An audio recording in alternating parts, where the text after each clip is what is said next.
Well, okay. Good morning, everyone. Thank you very much for joining the City of Seattle Revenue Forecast Council meeting. Today is April 10th, 2023. The time is 9:31 a.m. Today's meeting is expected to run about 2 hours long, and this is a meeting of the revenue forecast that I have the privilege of chairing, along with our Vice Chair and Senior Deputy Mayor for the City of Seattle, Monisha Harold. We also have Acting Finance Director Jamie Carnell and Brindle Swift, who is here with us on behalf of Council President Deborah Juarez. Thank you very much, Brindle, for being with us as well. We will also be joined This meeting is being recorded. Wonderful. We are now being recorded, everyone. We will also be joined by staff from the Office of the Economic and Revenue Forecast Division, who will share with us the latest information for the revenue forecast, along with representatives from the City Budget's Office. I see Director Julie Dingley with us from the City Budget Office, as well as some members of her staff. I also want to thank the central staff who was with us as the budget leads and fiscal analysts on behalf of Seattle City Council. Thank you very much to Ali Panucci and Tom Mikesel and others for being with us every time. This is a quarterly meeting. As folks might remember, the revenue forecast on a quarterly basis provides us an opportunity to check in regarding the revenue assumptions that underline our existing budgets. And today, in April, we have a chance to look forward at our 2023-2024 biennial budget that was adopted and endorsed by the Seattle City Council and signed by the mayor last November. The August forecast will provide a basis for any changes that the mayor's office will consider before the executive transmits a proposed 2024 supplemental, if you will, or balanced budget for the council's consideration. Again, the 2024 budget was already endorsed, so this is really an opportunity for us to consider any changes in the forecast and have the executive transmit that for our deliberations this fall, which the council will take on October and November in earnest to ensure that we have a final budget for 2024 codified in statute, confirmed by the executive via signature, and finalized by the city council. Each of these forecasts will be prepared and presented by the independent Office of Economic and Revenue Forecast. And following each of our discussions here, we will make sure that we repeat the information in Seattle City Council's Finance and Housing Committee. This is an opportunity for us to both provide immediate transmittal of the information to members of the public, to members of the council, and to our city family at large by having these quarterly meetings presented via Seattle Channel. Thank you very much, Seattle Channel, and making sure that all members of the public as well have the information in real time. We then offer the chance to have additional information provided by the City Budget's Office via Director Julie Dingley, and we have central staff's analysis incorporated as well at the Seattle City Council meeting. We have committed to making sure that each of our quarterly meetings are followed by that robust presentation that incorporates what we hear here, any additional information from the City Budget's Office, and the revenue streams that they also track, which not all revenue streams go through Office of Economic and Revenue Forecast. So we combine all of the resources together and provide an analysis from City Council's central staff to ensure that there is a robust discussion. And we greatly appreciate the independent office. We created this 2 years ago to increase transparency around the city's revenue forecasting process, to ensure as well that there's no political influence on the revenue forecast themselves, and to make sure that the executive and legislative branch get the information in real time together so that we can collectively learn what the revenue process is, and we can collectively begin assessing what strategies to address it, whether it's good or bad. Given the revenue forecast is effectively sets the financial constraints for the overall budget process, it's important to make sure that we have provided this information in a transparent and accountable way to all of us, and especially to the public. Before we move on to any substantive items, I want to again thank you all for joining today's meeting and for being part of this process. Again, I want to thank our revenue forecast members here today, Finance and Administrative, the FAS Interim Director, Jamie Carnell, our Vice Chair, who's also Senior Deputy Mayor, Monisha Harold, and thank you as well to our Executive Branch Representative from Council President Juarez's office, Brindle Swift. Anything else before we get into today's meeting? Hearing nothing, I move to adopt today's agenda. Is there a second? Second. Thank you so much, Senior Deputy Mayor. If there's no objection, today's agenda will be adopted. Hearing no objection, today's agenda is adopted. Colleagues, a copy of the minutes from the March 9th, 2023 meeting have been circulated, and it is also posted online. Thank you again to Director Noble and his team for making sure that the website, the brand new website that we launched last year, is constantly updated. And it is. That information has been posted, and it has also been circulated to members of this committee. Is there any motion to approve the minutes from last meeting? I make a motion to approve the minutes from the March 9th meeting. Thank you, Senior Deputy Mayor. It has been moved. Is there a second? Second. Thank you very much, Chief of Staff Brendel Swift. Is there any discussion? Hearing no discussion, all in favor, please say aye. Aye. Aye. Any opposed? Any abstentions? Okay, the meeting minutes are approved unanimously. Let's get into the substance of today's agenda. Agenda item number 2 is a presentation of the April 2023 Economic and Revenue Forecast and recommendations from the Office of Economic and Revenue Forecast regarding the 2023-2024 budget. Regarding the 2023 and 2024 revenue forecast. We will not be budgeting in today's meeting, probably to the relief of Director Noble, who's now with us at the Office of Revenue Forecast. So this is just focused on the revenue projections for today.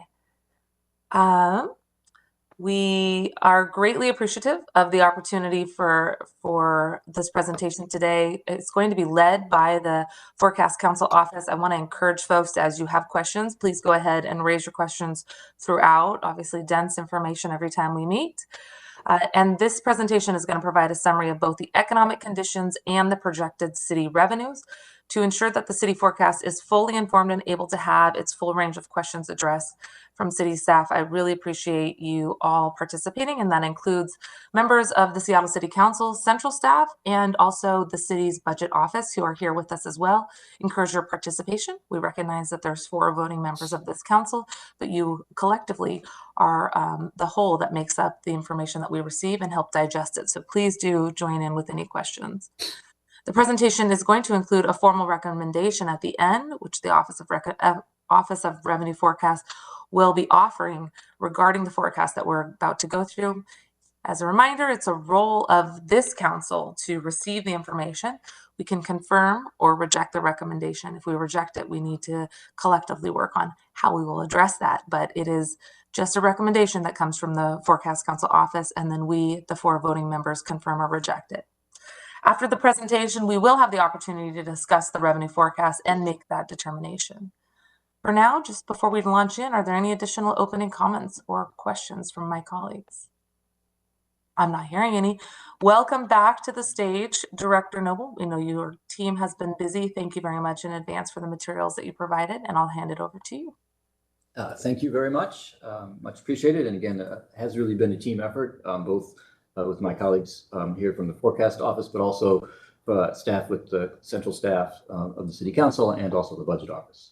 With that, I'm going to dive in, put up PowerPoint, and begin this presentation. And it's much easier to see you in this format, so thanks for the up-close option today. I know you have a whole team with you, so thanks to them as well, even if they're off screen. Some of that was intentional and some of it not, but there you go. Again, diving in. So this is the April forecast. Folks, you can see the PowerPoint, just so I confirm. Excellent. Okay. I got to figure out how to advance the slide. So using this button. So just going to give you a brief overview of the outline here. We're going to start with an update on economic developments that have occurred since November. So it's really been a full 5 months since we discussed both the national and the regional economy in any detail. We met last month to review the year-end revenues, but we didn't really particularly focus on the economy. So part 1 is really what's happened in the last 5 months, because as you'll see, it's had a significant impact both on the sort of immediate revenues and in our longer term forecasts. And then part two is actually to look at the economic forecasts. So we do an economic forecast for the region on this team, and then we use that as the basis for the revenue forecast. Our own regional forecast is in turn informed by a national forecast. So part two is essentially a shift to let's look forward. We'll reviewed what's happened in the past 5 months, what's expected in the next few months and the next few years. And that includes a review of the national forecast from IHS Markit, which is our primary national forecaster, and then again also the results of our regional model. And then we'll shift to part three to actually talking about the revenues themselves, both the general fund and then other significant revenue sources, including the Jumpstart payroll tax and REIT, which will be both of which will be a significant point of discussion today. We'll also review some of the transportation revenues, dedicated transportation revenues as well. So diving into the economic update and recent developments. At the broadest strokes, things have improved since we last met. It is the nature of an economist to always be somewhat cautious. Risks do remain, and we'll see that in some ways the longer term forecast is less rosy than it was. But in terms of developments in the past few months, what we've seen is that job growth continued quite strongly through the last part of 2022 and into the early part of 2023. We'll see some graphics on this later, but the original forecast of the November forecast had been for a mild recession to be taking hold at this point and for employment to be declining. We've seen exactly the opposite, both at the national level and at the regional level as well.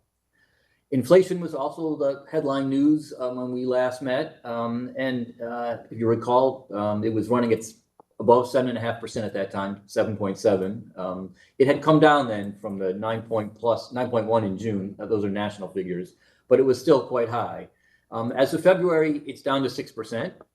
And as noted here, what's particularly encouraging is that's now 8 months in a row of decline. So inflation is being brought down, if not somewhat slowly. And so that part is good. So we're getting job growth and prices are coming down.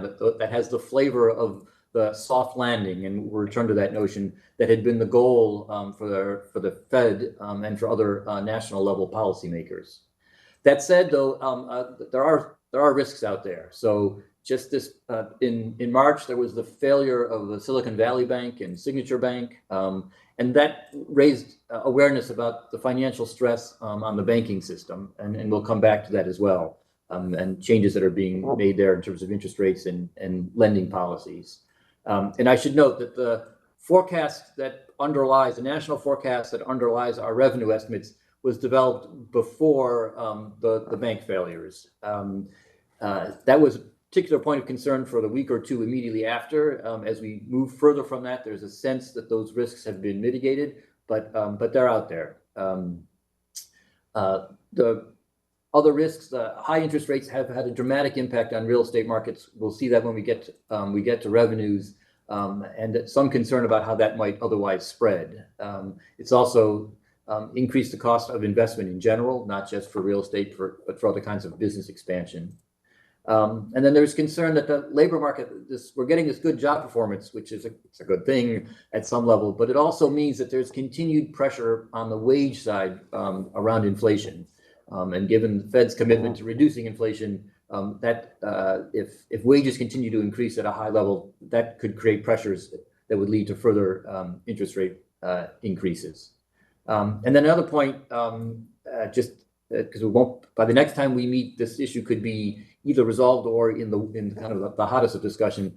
The Congress needs to raise the debt ceiling at some point this year, probably over the summer, and the nervousness around the failure of SVB and Signature Banks highlights again sort of the fragility in the financial markets, and a debt ceiling fight that went badly could make that worse very quickly. So again, some of the risks, just to highlight them as well. In some ways, what's happened in the past few months is that the work that the Fed undertook has had the outputs and the effects that they were hoping for, and that's what's highlighted here. And I wanted to talk about for a moment. So the orange line here on the left is the federal funds rate. So that's the interest rate that the Fed has been increasing. And so I like to think in some ways that it's causal and having effects on the other two lines. So the blue line is the 30-year mortgage rate. So that's the interest people are paying if they're going to buy a new home. And actually, at our last meeting, Senior Deputy Mayor Harrell had asked about this relationship. So I thought it was good to bring this back and show you that, in fact, as the federal funds rate has been increasing, the 30-year mortgage rate has been increasing. And in fact, when we last met, we showed you that there had been a really significant turn in the local real estate market in the late summer, which does correspond to this rather significant increase in interest rates that happened mid to late last year. I'm not saying the timing was direct, but clearly you can see that relationship between the Fed rate and the mortgage rates. Similarly, you can see a relationship. The last line here is in the national inflation, and you can see that as the Fed has raised interest rates, inflation is in fact coming down. So this has been the goal, and in some level it is working. The other effect, and in some ways a goal of this, had been to cool the economy overall. One way to measure that is with employment changes. So job creation is what's actually illustrated most specifically here on the right.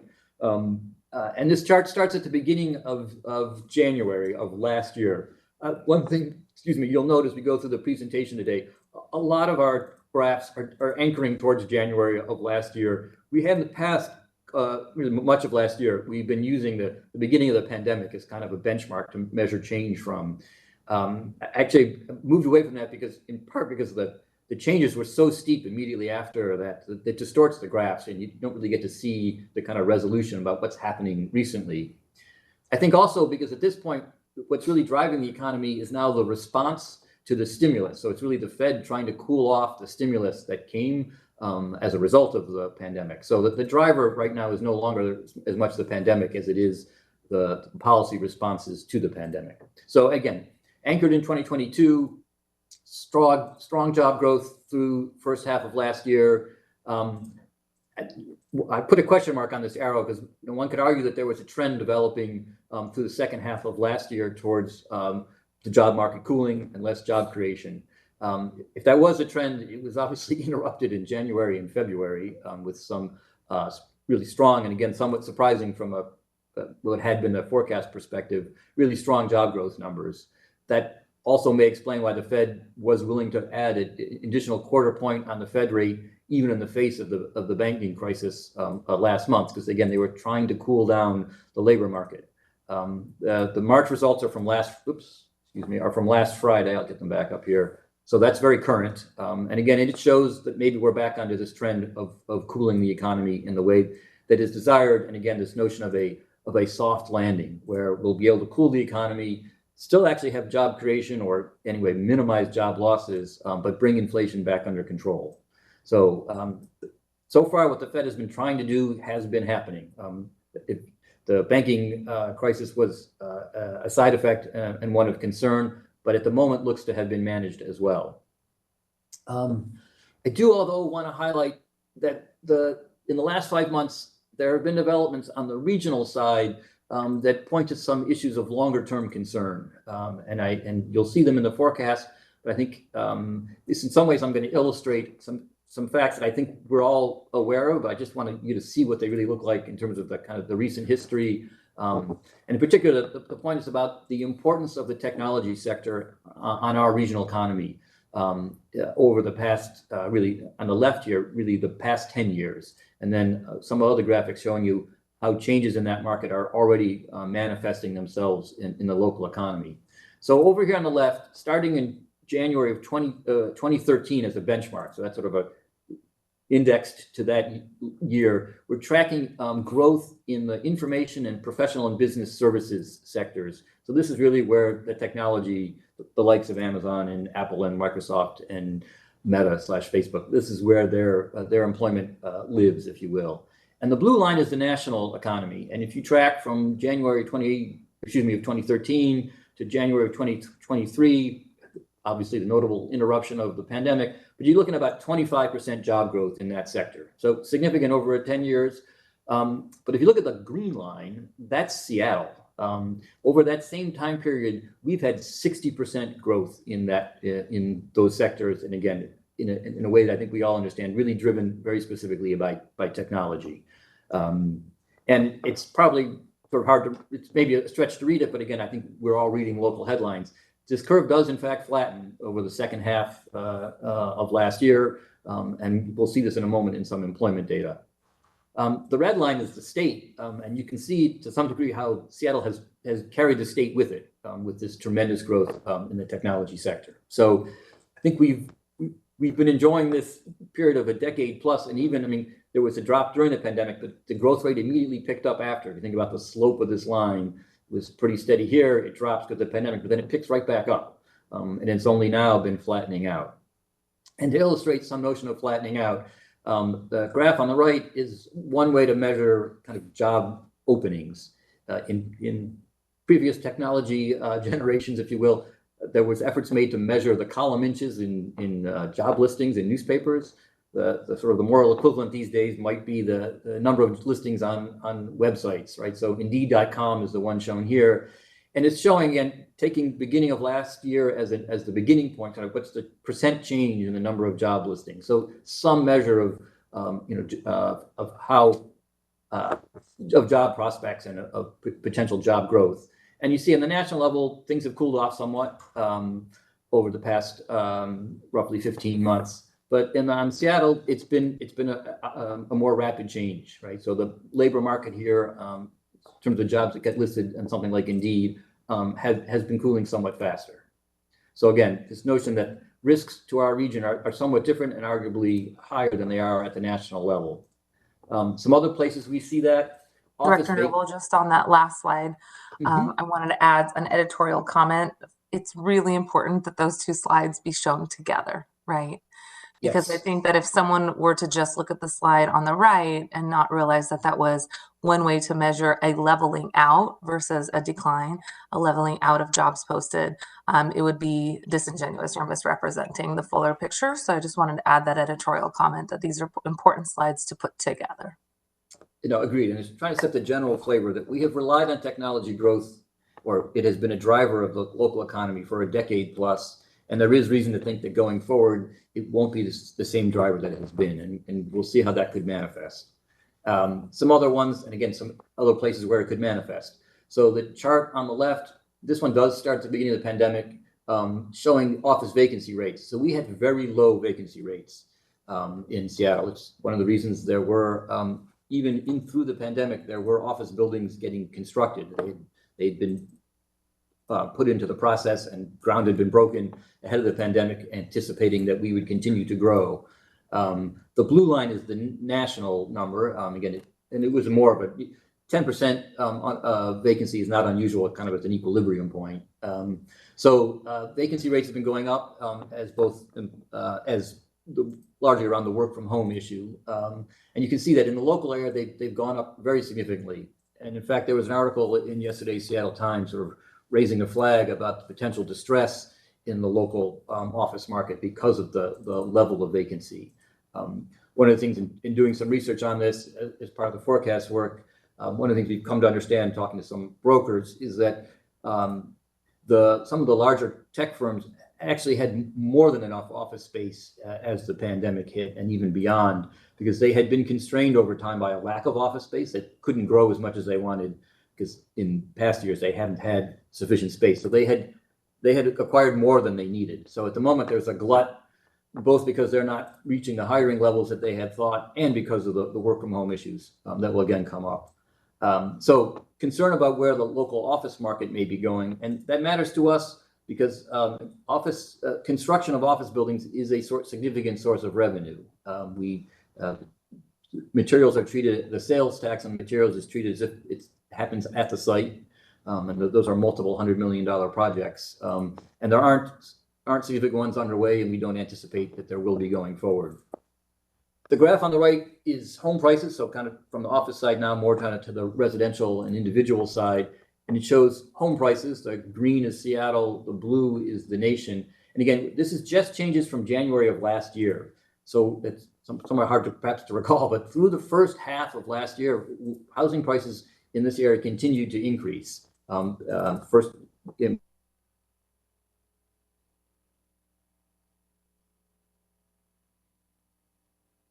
folks. Director Noble, we lost you at, housing affordability crisis. oh, Director Noble, we lost you at then again. So Could you lower back up prices. 2 or 3 sentences? I think that it went on mute when your camera changed. If you could go back to then again, just a Yeah, few sentences. sure. So I'm not sure exactly where. So I'm gonna.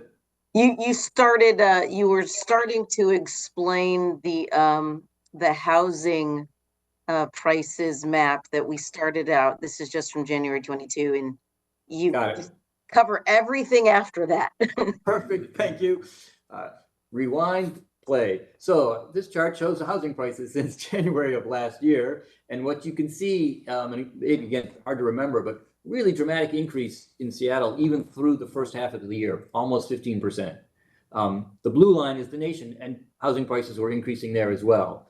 Again, the second half of last year, dramatic turn, but more dramatic here than the nation as a whole. And at one level, this might be good news. We do have a housing affordability crisis, and so lower housing prices could help. It's one way to help address that.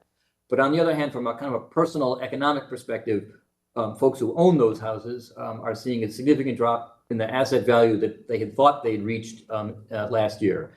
And there's a phrase in economics that the economy is a confidence game. It depends a lot on consumer confidence, and these are the kinds of changes that can shake that confidence and lead to more conservative purchasing practices, which in themselves can lead to a slower economy.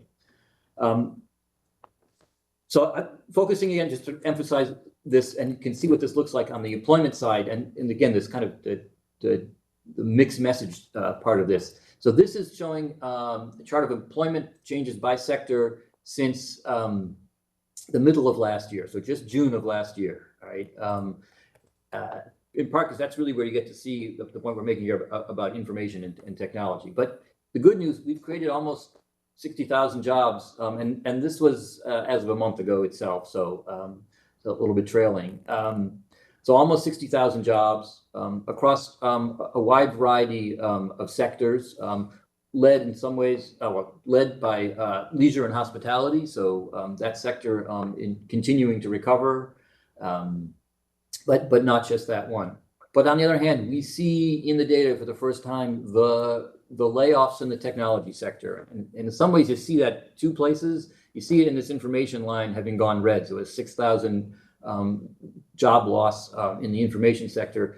The other place you sort of see it in some ways indirectly is that professional and business services, so the third blue line down, that's the other place where the technology sector is represented. And obviously it's growing. But that's the sector that had been growing really significantly over the past few years, and it had really carried us through the pandemic. So the fact that it's slowing down its growth is in itself significant. So again, the local economy continues to generate jobs, but not in all sectors, and that will be the forecast really calls for that going forward. So we'll see a retreat in information and professional business services, but growth elsewhere.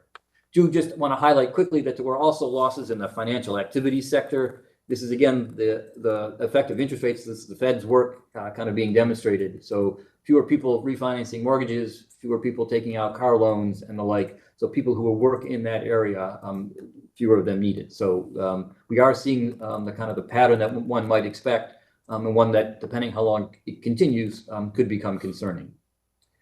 So that's really what we wanted to highlight in terms of what has changed since we last met. I think that when we were meeting in November and talking about the economy, the concerns about the technology sector were there, but they've really come more clear, and the actions in terms of actual layoffs have become more apparent over the last 5 months.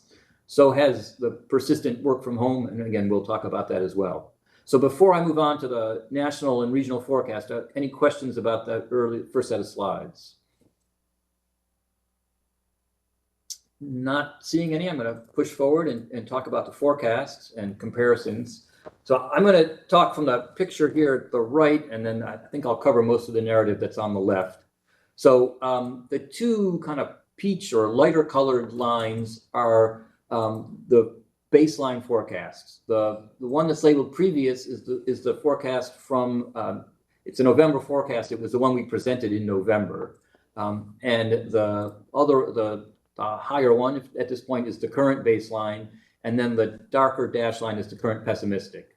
So talking first from this previous baseline, when we met with you last November, essentially the forecast was saying that the expectation was that we'd reached the employment high for the current cycle, and we were expecting a modest recession. And again, these are national level forecasts, a decline in employment through this year, and then a return to growth in early 2024. So that's really what that lower line was all about, and it fed our revenue forecast. What happened since is what we were describing in that first slide about things having gone well. Again, this is, sorry, I should have said this. This is now also indexed back to the beginning of last year. So a focus on really what's happened recently, and an intentional focus that way. So what happened in the latter part of 2022 and this early part of 2023 is that job growth has continued in contradiction to that previous baseline forecast.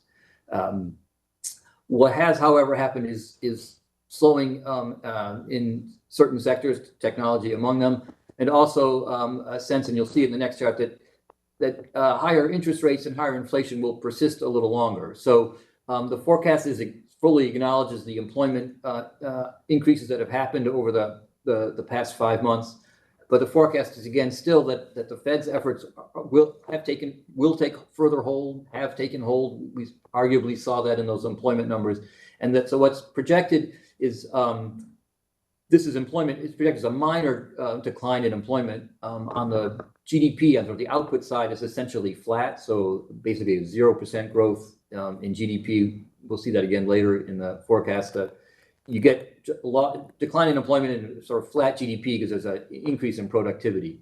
But it's a very different forecast. It's a forecast that acknowledges the growth that has occurred, but is anticipating somewhat slower growth going forward. And we'll see what that slower growth looks like in terms of revenues as well. And then just to highlight, there is this ongoing concern, particularly about the war in Ukraine continuing to escalate and commodity prices spiking and higher inflation leading to more aggressive actions by the Fed potentially. So there is a pessimistic scenario that is relatively lower probability than in the past year and a half, but would represent a significant downturn. Shifting then to look at the inflation forecast. Again, the color scheme here is the same. So the two lighter kind of peach colored are the baseline forecast. The previous one being the lower line. So we were expecting inflation to drop somewhat more quickly than is now forecast. And again, that's consistent as well. We've seen inflation come down, but core inflation and some measures have proven somewhat persistent. So it's come down, but not as quickly as had been expected. And the forecast again is for it to persist somewhat. The pessimistic again is forecast is based on the notion that inflation would be harder to defeat, if you will, as the war in Ukraine and supply chain issues and other effects. A banking crisis return that wasn't anticipated in this pessimistic scenario, but it's the kind of thing that could also obviously drive a bad outcome, if you will. But that part is largely unchanged. The somewhat higher inflation will have an effect on the revenue forecast as well, which we'll point out when we get there in just a few slides. So our regional forecast, and here we're just focusing again on employment, is informed a great deal by the national forecast and reflects it significantly. Although our forecast in terms of employment is actually somewhat stronger because again our local economy has been somewhat stronger again over the past few months. So again, the same pattern is at the national level. Our previous forecast had anticipated that we were going to enter and would have entered, if you will, a period of modest employment decline. It was going to be a mild recession, 2 quarters of mild output declines, and then a return to growth in the beginning of 2024, and then pretty robust growth. If you think about the slope, the rate of increase in employment on the previous baseline, that was quite strong. The anticipation now is that we've produced a lot of jobs, but the expectation is that overall employment in the region will be roughly flat for an extended period of time. So, and again, that's a reflection of job losses in some sectors and job gains in others, but not the same steady level of growth that again in the past decade has particularly been driven by the technology sector. So our baseline forecast acknowledges the growth that's occurred, but is expecting things to be modest to flat going forward.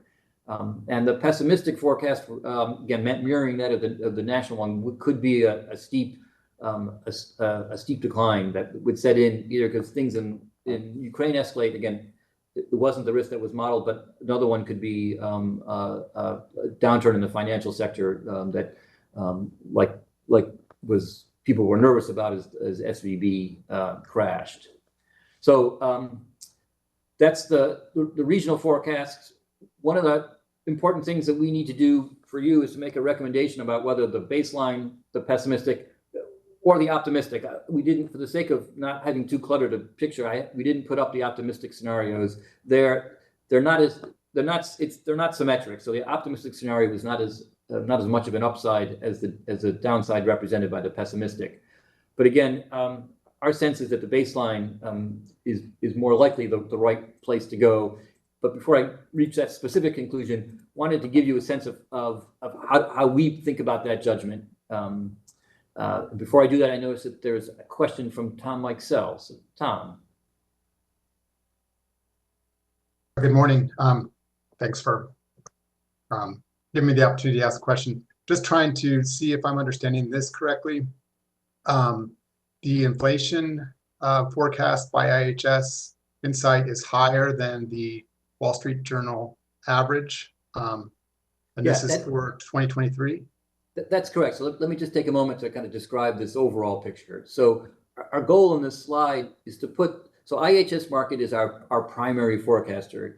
We've used them for a couple of decades, and they feed our regional model. We recently started to buy some forecast services from Moody's Analytics so that we could have, when we did our forecast accuracy presentation last fall, we noted that IHS has a pattern of being somewhat conservative. You'll see it's actually represented here again.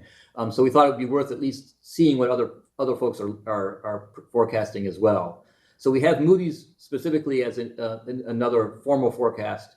And then in addition, the Wall Street Journal does a survey of forecasting economists and presents the results of that survey. So that's what's represented here for four key economic measures: inflation as measured by CPIU, so that's the first one; the federal funds rate, so that's the Fed rate; real GDP growth, and then the unemployment rate.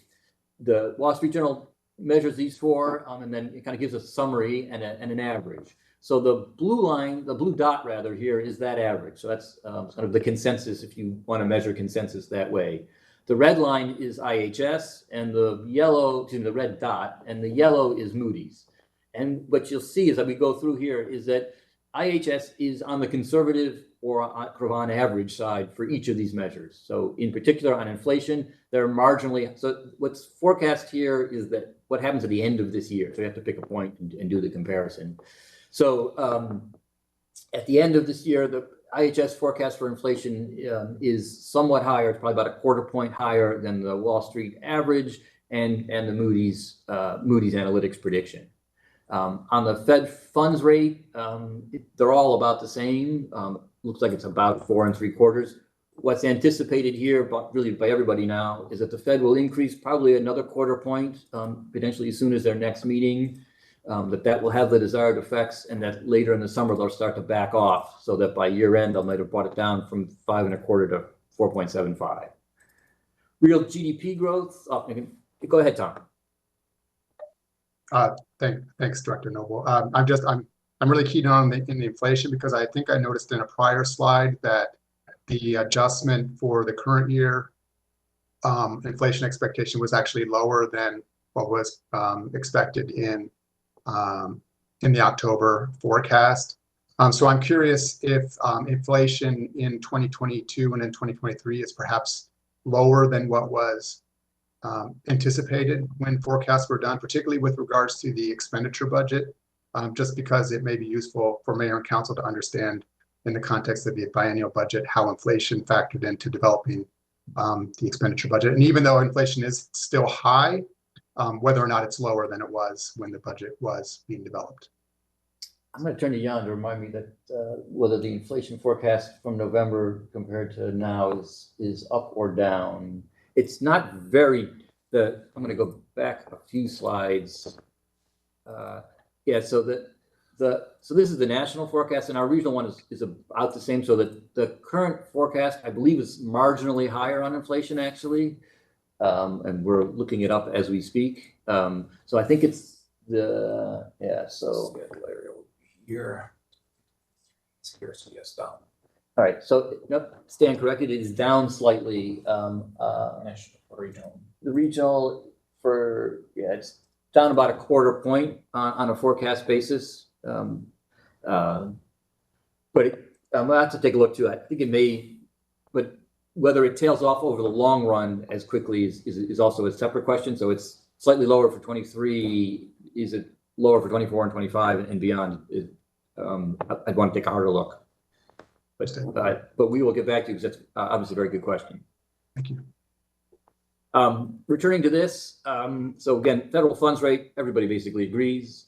Real GDP growth, Moody's, well, one thing to notice is that the range of disagreement here is largely between whether we're going to get 1% decline in GDP or 1% or maybe 1.5% growth. So we're in a very narrow range of very little growth, even at best, if you will. IHS agrees with Moody's, which is essentially predicting no or virtually no GDP growth. So really, again, this is this notion of flat economy. Moody's is somewhat more optimistic, but even there, looking at 1% GDP growth. So again, not the same level of rapid recovery that we had seen over the past couple of years.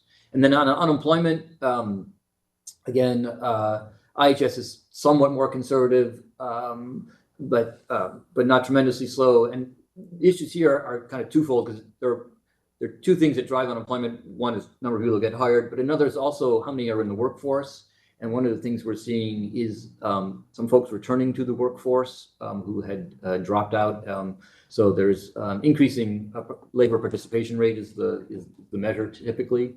But bottom line, kind of overall point about this is that Moody's is somewhat conservative or on the average, which is again, this is their baseline forecast. So it's one of the reasons we're comfortable with their baseline, and that's really this next slide. So what is our recommendation with regard to the economic scenario? And the answer is, just to jump to conclusion, is for the baseline. To just really quick talk about why the forecast reflects what we are all reading about and seeing, which is that the technology sector is slowing. Again, as we just showed in the previous slide, our national forecast we think is pretty representative.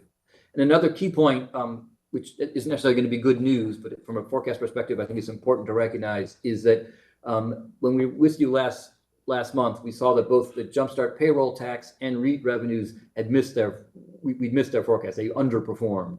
And as you'll see in the next few slides, we've been able to model that underperformance and make predictions we think are consistent with that realized underperformance. So we're not being rosy, if you will, in places where it would be inappropriate.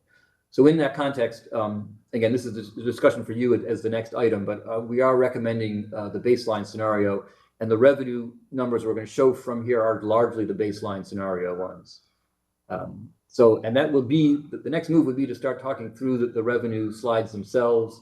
So before I do that, I also want to make sure there aren't any questions because we will dig into this, and I'm going to put up one of those sheets with lots and lots of numbers and walk you through it slowly. Question from Brendel. Please go ahead. I have a question about the on page 12, the current baseline assumes a plateauing of employment growth, and yet the information and technology sector seems to be going down. How are those two reconciled? It's a fair question, and the answer is that they'll be that there'll be declines the expectation is that there'll be declines in some sectors and growth in others. So it's going to be a shift. And from a financial perspective, an economic perspective, some jobs are worth more or rather pay more. So that won't have. So one of the things we do track is kind of the aggregate income, because that becomes a key driver. So, but that's the expectation. And again, we've seen layoffs in the technology sector. What in some ways concerns me more from a longer term perspective is the question of how much growth are we going to get, right? So there are lots of reasons why the technology, well, any sector, we want to try to retain workers if they think there's going to be a recovery relatively soon. So it's not that we're expecting a continued wave after wave of layoffs, but rather we've gone from an environment where that sector was leading our growth by expansion to one where again, low level of layoffs or modest growth, and that will have a significant impact on revenues. But the bottom line is it's layoffs in some sectors, hiring in others. So is it fair to say that the plateauing effect would be happening due to lower wage job growth, lower wage jobs growing? I wouldn't. The technology sector tends to have the highest wages, so but for instance, Boeing has had an upturn in its production, and those can be high-paying jobs as well. So I don't think it's as simple as that. But it is again, one of the real dynamics here is that not only we're getting tremendous job growth in the technology sector, those jobs are well compensated and have become real drivers to the economy in terms of consumption and generate jobs in services and in other areas. But you're projecting those to continue to slow down? Exactly. Yeah. So essentially, yeah, exactly that. So again, I'm going to move on to the actual revenue numbers here. And again, this slide is always the most complicated because it has lots and lots of numbers. I'm going to start and just take our time to walk through this.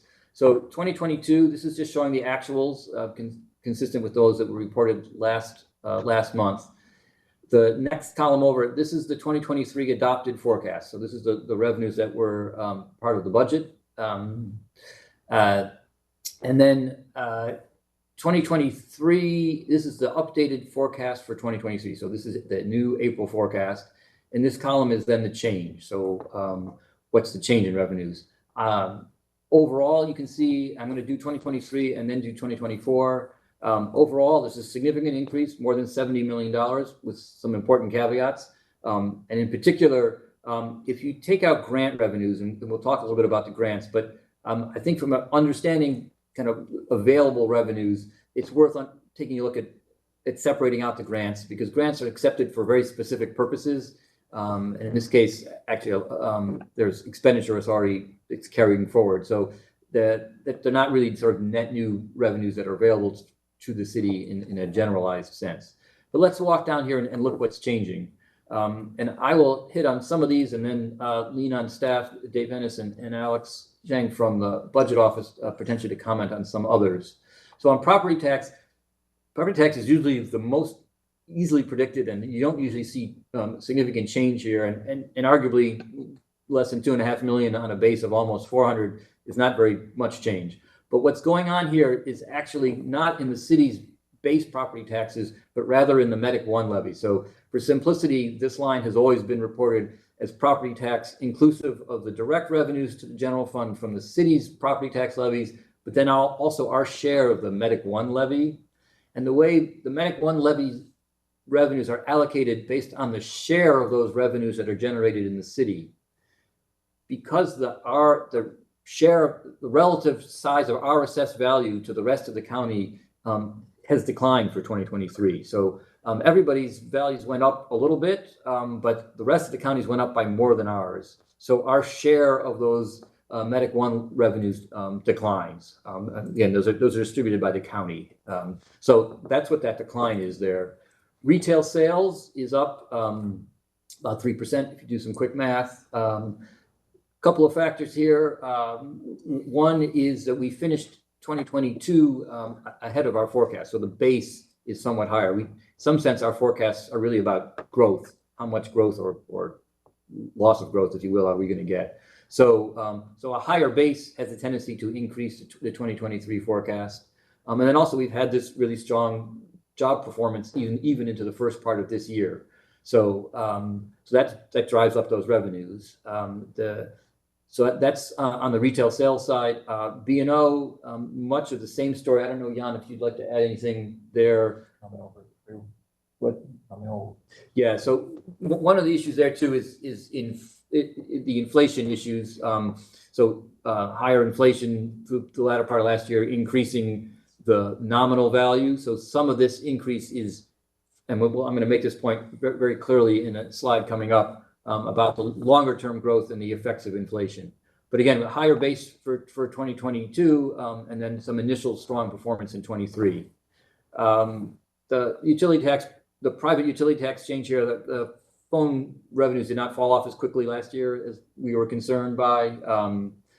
Other changes here are pretty small.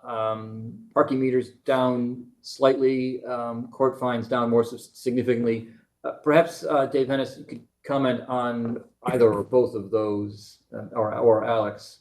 Sure, I can do that. So parking meters is down because of a decrease in paid occupancy, about a 6.6% drop in paid occupancy from prior experience. So not a, it's actually a reasonably large proportion, but it ties into the next thing, which is court fines, which that $5 million drop there. Court fines right now is a very dynamic area. And so it's a question of what is normal and what is extraordinary. And what is extraordinary right now is we had refunds in 2022. And then we also have currently going on is notifications have been sent out on the collection, the aggregate number of citations that were written over since the pandemic began, right? And they're sending notifications to receive payments, and people are paying. Some people are paying, but it's a little hard to predict at this moment how that's all going to play out. Whether we're going to, will it be 5% pay and 95% of those citations go to collections, or will it be 25% pay? And so there's a lot of variability in this forecast, and I would say that it's on the upside that we might have better performance than what's indicated here. But anyway, so you've got the refunds, you've got the notifications, and then it's just down to basic forecasting, which is what are the expected citation volumes, which is tied into enforcement levels, which ties back to parking meters about paid occupancy being down. One possibility is that paid occupancy is down because enforcement is less than it has been previously, and so people are just not paying when they go to the meters. So anyway, there's a very connected story here, but I think that's the basics. Thank you, Dave. Moving down, next are sort of significant changes around grants. And if you recall, when we did the presentation last month, grant revenues had been less than expected in 2022. And in some ways, this is the flip side of that same coin. So what we had said is that the way grant revenues work is until the work is done, you can't build a granting entity. And we expected that the monies would become part of the 2023 forecast. There's every reason to think that the city would earn those revenues ultimately. So that's largely what's reflected here. Again, that's for a set of services that we've agreed to perform. So fund balance transfers up slightly. Dave or Alex, I once told me, now I forgot. Yeah, the fund balance transfer, that's mainly a Clifford revenue replacement transfer, and that was intended to happen in 2022, but because of the way they're being careful about moving it or whatever, it's not going to happen until 2023. That entire 6.2. The other significant change here is in this licenses permits, and that again is largely kind of the flip side of something that we saw at the end of the year report. So business license revenues had underperformed relative to our forecast, and what was going on there is that folks can renew their business license late. Typically, do it late in the year before. So usually we get a lot of license renewal in November and December, and that revenues for lots of historic reasons is accounted on a cash basis. So what happened this year is that not as many folks renewed in December, and they have since renewed in January. So we expect that that's really sort of a shift in time rather than a whole lot of net new revenue to the city.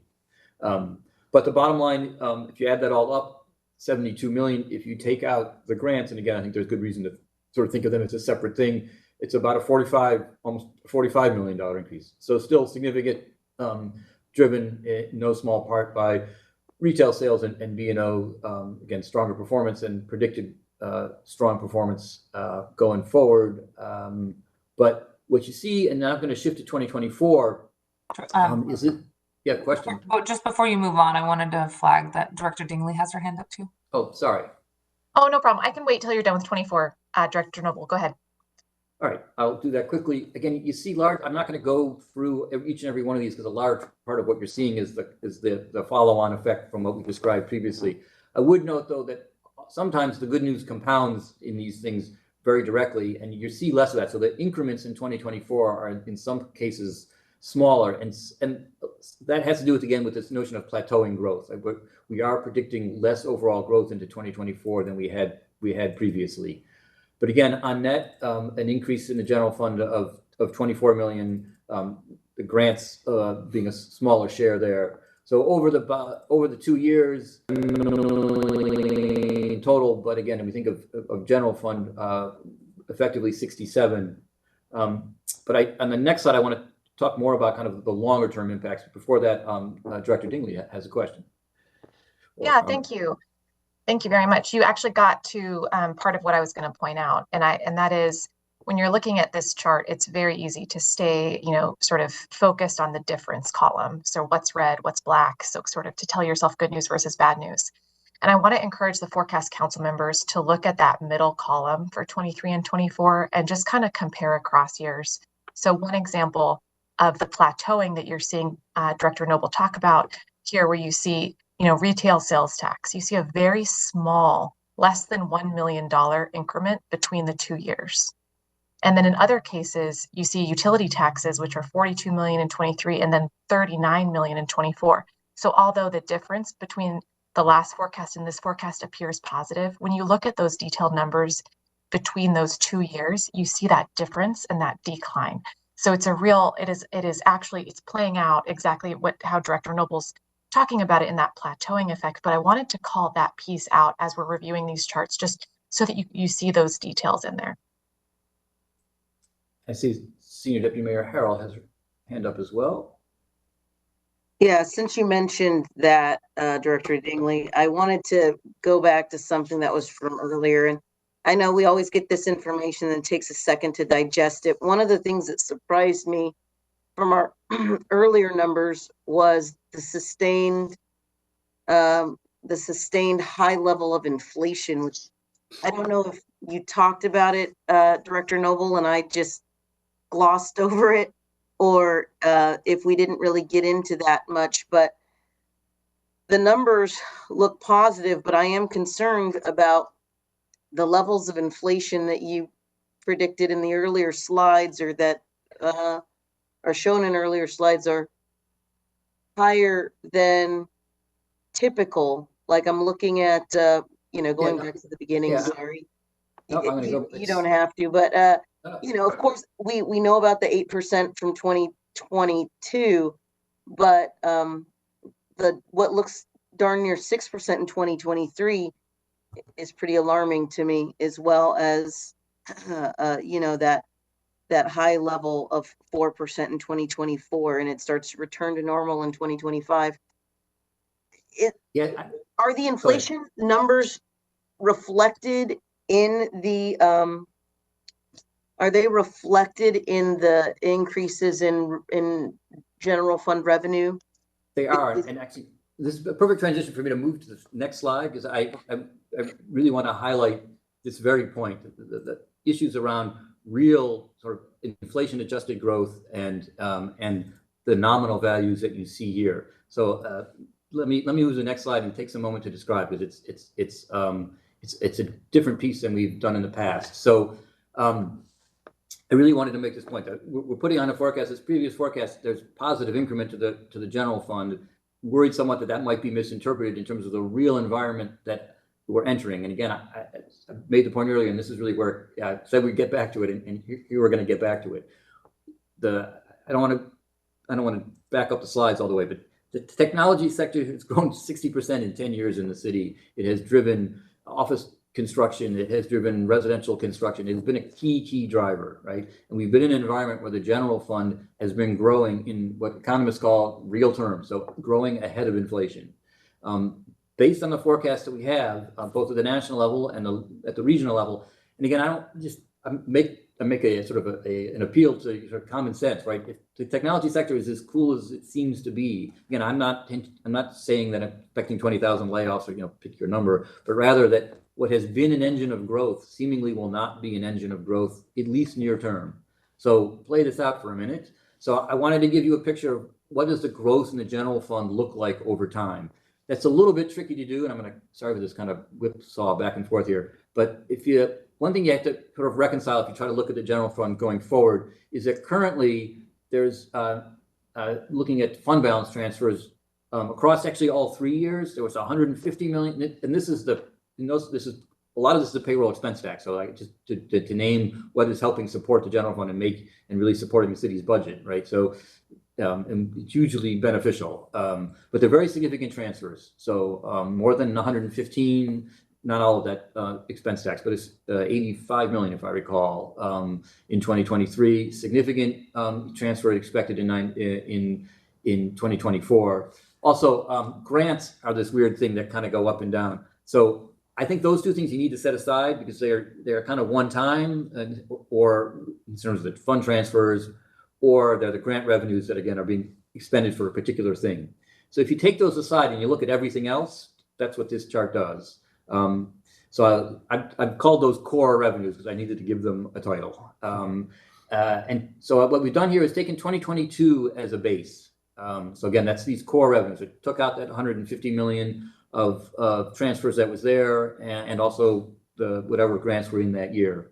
And then on this kind of green, slightly transparent thing, this is the benchmark. This is the inflationary benchmark. So it took the 2022, and this is a revenue side. This is not an expenditure side. So just to be very clear, but we do a 6-year forecast and we do it for a reason. So I really want you to see the full 6 years. So the green is the benchmark. So if 2022 revenues were to grow at inflation, they would be that green line. The blue is what we're actually forecasting them to grow at. And this gets very much to, I think, the point that you were concerned about, Deputy Mayor. What you see is that the general fund is going to lose ground. Again, if this forecast is right, and there is a part of it that's kind of heuristic, if you will. Like we understand what's been driving the local economy and what might not. If it's right, we're going to grow well under inflation for an extended period of time. That's a revenue environment that the city has not seen in a very long time. And it means from a budgetary side, you're challenged immediately to maintain existing services. I'm not going to say more than that about expenditures because it's the revenues forecast. But this is showing you the real value of this revenue forecast, and it's in real terms, it's declining, and that will inherently be a challenge for the city. And I am your leader of the forecast office, so undermining my own forecast is probably inappropriate. But I reckon 6 years out, I don't know either, right? But I do know that what has been again, I keep coming back to it. What has been such a tremendous driver around here does not feel like it will be. So some version of this is likely the case. And just again, you think about the effects that could ripple into our revenue streams. I don't think anyone's going to build an office tower in the city for a long time, right? Interest rates, again, per the article this past weekend, interest rates are taking a toll on the multifamily residential side as well. So there are real concerns here. So I thought it was important to we put some money on the table, if you will, in 23 and 24, but I don't want you to lose sight. And this picture we could have put this picture up in November. It would be a little bit worse. It is a little bit worse now because the growth that we're projecting is flatter, and their inflation persists for somewhat longer, and both those things drive the difference between the two. So this is the environment that we apparently are in, and again, that's really more about beyond even this biennium to looking forward. So, Dr. Noble, I want to go back to Tom Meixel, who has his hand up. Yes, Tom. Thank you, Chairman Skato. Director Noble, what portion of core revenues is represented by property taxes? Because those are limited by the state to 1% plus new construction. Yeah, so I mean, that's easiest. so they've gotten to the point of being roughly 400 million, the project, right? So, and the total here is in the neighborhood of 1.5. So it's a very significant share. So this was a point, actually, I think we made in November last year, which was that one of the pedestals of, the general fund relies on four really significant revenue sources. Property tax is one of them, sales, B&O, and utility taxes, others. And one of them, property tax, is constrained to grow at 1%. With new construction, we were getting an additional 1.5%. So we were actually seeing property tax revenues grow at something like 2.5%. Some of that construction were those office towers, not to make my own point again. But there's every reason to think that won't be happening. But the other thing that was going on is we were getting 2.5% growth, and inflation was low enough that was keeping up. So the 2.5% growth in property tax was sort of keeping up with inflation, and then other things were growing ahead of inflation. The expectation is certainly on the construction side, new construction side, is that's likely not going to be as robust going forward. So that's part of what you're seeing here. What is actually the new construction forecast for 23, 24? It's down marginally for 23. Over the course of the next 2 years, it's down again. I have to go back and look exactly, something like 10 to 15%. Part of it's not down more for 2023 because the way the new construction works is the increment is measured essentially from June to June. So, and a lot of projects are already underway and rolling. And then further, property tax revenues, so new construction through June of this year will affect property taxes in 2024. So they're probably still pretty good. It's the increments to property taxes in 2025 and beyond where we'll start potentially see this new construction effect setting in. And that new construction forecast is a little bit tricky to do. It's because a lot of it is informed by permits, and people can pull permits and then not do projects. So we're going to have to see what kind of environment we get into. Again, it's worth reading this article in the Times yesterday. It doesn't make that point, but folks are talking about the fact that they have these projects on the shelf, developers, that suddenly don't pencil in the way that they thought they were going to. And that might well mean that they won't proceed. So I think Let me just pause real quick. Tom, did you have some other questions, or is there an issue that you wanted to draw out here for us with those lines of questions? No, just thanks for asking, Chair Mosqueda. Just drawing out that part of it is just an existing statutory restriction that is always present with regards to our revenue structure. Not that it makes it any easier, but it's not in terms of changing economic environment, just more of a statutory constraint. absolutely. Thank you. So real quick, just moving on, because I think that's really largely what I have to say about the general fund. I did want to highlight just some of what it would look like in the pessimistic scenario, just so you have a sense, because again, this is a judgment that ultimately you'll have to make. The charts here show in the dark the baseline forecast, and in the lighter blue the pessimistic forecast. And they show on the left is difference in retail sales, on the right the difference in B&O. The headline here is probably in the third bullet though, which is that if you, those are the two revenue sources shown here. If you add up across all the general fund sources, so that a couple slides ago, the pessimistic forecast would be $27 million lower in 23, almost $50 million lower in 24. So for a total of about $78 million less revenue, again, largely in sales and B&O, but certainly not exclusively in terms of the impact on the forecast. So just to give you that context. With that, I'm going to move on to the non-general fund, which is going to include payroll and REIT, so also be quite significant. Just before you move on, I wanted to double check to see if there's any additional comments. And Deputy Director Panucci, I see your camera on. Anything else you'd like to add? Okay. No, thank you, Chair Mosqueda. Asked sort of the point that I was going to get to around property taxes. Okay. So, all right. So these are the non-general fund. Again, same setup as before. So 22 actuals, the figures from the November, the new forecast, and the difference, and again, the same for 2024. Obvious and kind of headline line here is on the payroll tax. So the 2022 actuals, is that the right number? I'm just not realizing it. I think is that right? That's wrong. Yeah. 300. Yeah. Minus 3. Yeah, that's slightly, it's not critical. What matters obviously is a change in the forecast. So the adopted forecast was as high as 294 million. That was in that was at the November forecast. You'll recall that we didn't update the forecast. So that actually is a number that we generated in August. We hadn't updated in November because we just didn't feel like we had enough information to know which way things were going. Ultimately, revenues came in, again, underperformed in the way that we visited last presentation. So we are adjusting the forecast to reflect what we saw really emerge last year, and that is, and we have a separate set of slides in this, so we'll come back and discuss this in detail. So that's a $30 million, almost $31 million reduction in 2023, and similarly in 2024. And again, let me come back, and we have a whole slide to discuss. Minimal changes in admissions tax, wheat and beverage, and short-term rental tax. I will call out the footnote on admissions tax. So it's a net increase overall of about $600,000 in 2023, about the same in 2024.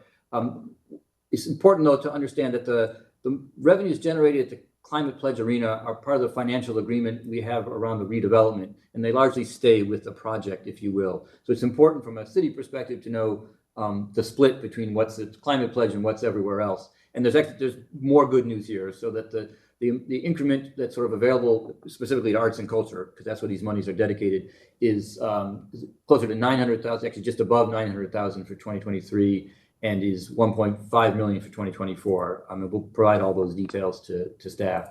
Again, nominal changes in sweet and beverage and in short-term rental tax in both years. The REIT forecast down significantly. The REIT, even at 91 million, significantly underperformed overall, and the underperformance to our November forecast was only a few million. But we'll come back to this because we're going to have some separate slides here too. We had the results for the first part of this year are positively concerning. So they've had us bring down the 2023 forecast significantly relative to November, and similarly for 2024. On the transportation-specific revenues, minimal changes overall. Commercial parking tax up, the sales tax up, gone with the overall forecast for sales tax. The parking infraction penalties down somewhat significantly. I don't know whether Dave or Alex want to comment on that one. Sure. Commercial parking tax? Well, that and the parking infractions. Oh, I'm sorry. Yeah, sure. So that's basically down to the city installed 6 new cameras in the fall of 2022, and essentially you have to make an estimation of what the citation volume will be from that roadway, right? The number of cars and so forth, and just over forecast. And so this is adjusted for actuals. And the other part of it is collections. The actual onset of collections was later than anticipated originally. So, Senior Deputy Mayor Harrell has a question. David, is this just for in lay terms? Well, it says parking infraction penalties. So that's yeah. Ahead, So camera revenues are labeled as parking because in state law that's the infraction that they're under. But these are the speed zone cameras in school zones. Okay, so these are in short, they're red light cameras, or no, not red light cameras. Speed cameras. The speed cameras in the school zone, sort of thing. Correct. Okay. I will change that. I'll change that label going forward. It's not helpful. I apologize. No, it's just I was just trying to connect those. Technically correct. Confusing. And so on those, we are predicting that they're just not as I don't know, I hate to say profitable because they're not supposed to be profitable. Productive in terms of citations, yeah. Yeah. And they're meant to change behaviors. So are we seeing that, yes, there's a dip in revenue, but maybe we've changed behaviors in those areas, or is there That could another be. I mean, I reason? would leave that up to the police department who tracks that to talk about what the effects have been in those areas, number of, total volume of speeding people and so forth. I just have the view on revenue. Well, But I would add, Senior Deputy Mayor, that Dave and I over the years, our original modeling had anticipated some behavioral effects. So, we had originally anticipated that revenues would increase and then decrease. The decrease hadn't happened, and maybe in the way that you observe, it is happening. I certainly know in my household, we are appropriately more careful than we have been in the past, and that's kind of behavior change you would want. So, And it's definitely the case when you look at the older areas, the older cameras, where we have seen a decline in the volumes. And that's one of the tricks of forecasting it, is how quickly that behavior change, and is it leveling out more than, continuing a steep decline. Thank you so much, everybody. I appreciate that we're all wearing various hats in this Revenue Forecast Council meeting. I think since it's been prompted and put out there, it is a good discussion for the executive and legislative branch to follow up on with the police department, because my concern is that this is a decrease due to staffing allocations for reviewing those traffic cameras. At least that's something that came up in the last 6 months, where personnel was moved from reviewing the traffic camera footage to doing other work. And we all know how important it is to make sure that there's staff in the community. But additionally, we want to change behavior so people don't speed in these areas. And to the degree that there's revenue to be recouped here, we want to make sure that that is still being prioritized. So unless somebody else has an update on that, I think it is a worthy conversation to make sure that this is not solely because of behavior change, and also if there is reallocation of staff that we need to consider outside of the forecast council to ensure that more revenue is coming in here. I think it's a worthy discussion, unless anybody else has any other more recent updates on that staffing. Okay. okay. More to be done on that. But before we leave the slide, I want to explain the 22 actual number, because in some ways it's informative, in many ways, and it probably deserved its own footnote.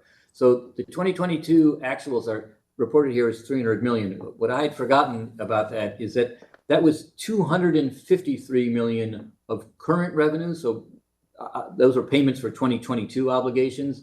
You recall that we've for a long time had late payments from 2021. So 50 million of this, give or take, of this total was from 2021. So it was on actuals of 253 for 2022 that we are now making a forecast of 263. And you'll see this in the next slide. But just before I left this, I want to explain that that was a combination of the late 2021 payments and then the current 2022 payments.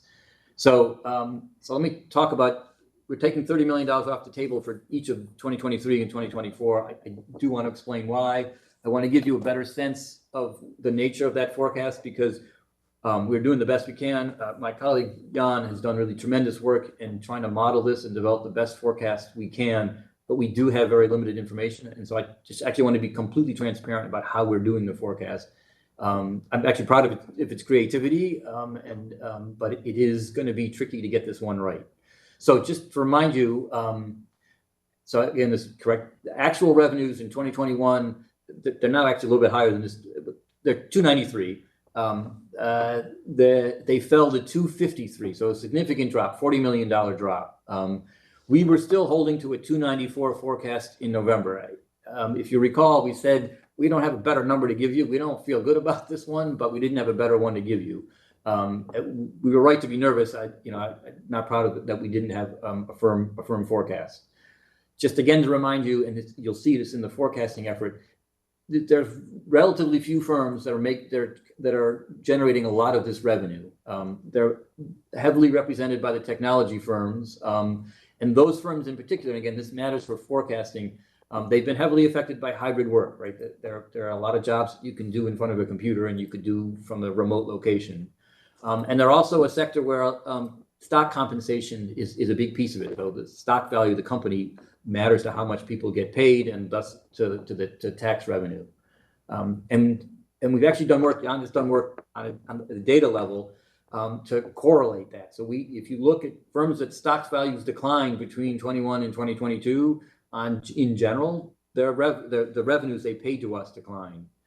Similarly, on work from home, and we'll show you what this really looks like in just a moment here. Firms that appear to have more folks going to the office, in 2022 compared to 2021, they appeared to be, well, they did in general pay us more. So that's kind of what we expected, and we got that. But imagine that this is a handful.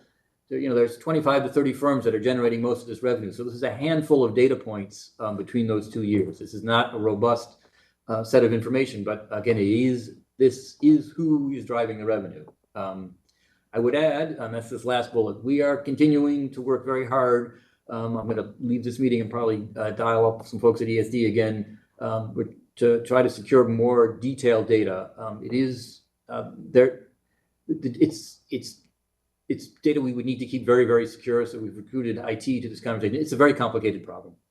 ESD has been quite helpful, but it is going to be a difficult nut to crack to make sure everyone is comfortable for us having access to what amounts to individual level employment data. But I just want you to know we are continuing to work on that front.